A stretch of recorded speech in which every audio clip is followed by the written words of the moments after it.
trade delegation has returned from the United States. Sources tell us that differences remain over agri and dairy sectors, but remain hopeful of a mini deal before July 9th deadline. Commerce Minister Piyush Goyal says that India never negotiates trade deals with a deadline. Separately, India tells the World Trade Organization it will retaliate against US tariffs on automobile imports levied in March of this year.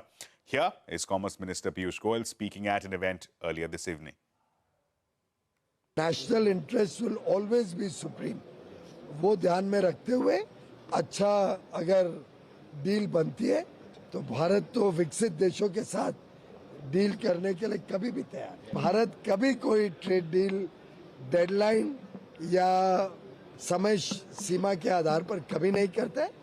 जब deal अच्छी बन जाए, पूरी तरीके से पक जाए और देश हित में हो, तब उसको हम स्वीकार करते हैं। अभी तो कोई प्लान नहीं है, अब तो जल्दी पार्लियामेंट सेशन आने वाला है।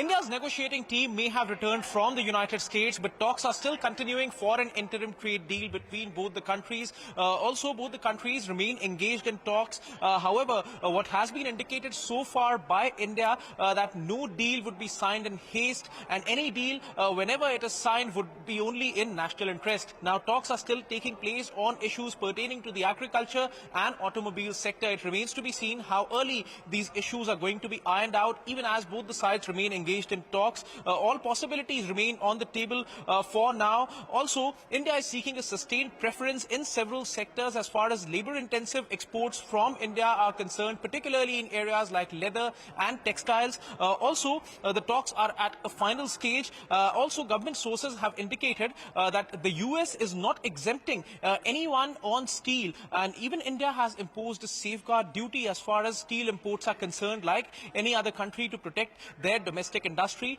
Though government sources also pointed out that the cost of manufacturing is already high in the United States, and despite a high duty for steel products into the United States, still imports may keep coming into the United States. It remains to be seen how early the talks are going to conclude between both the sides and what are going to be the modalities of the interim deal. Reliance has moved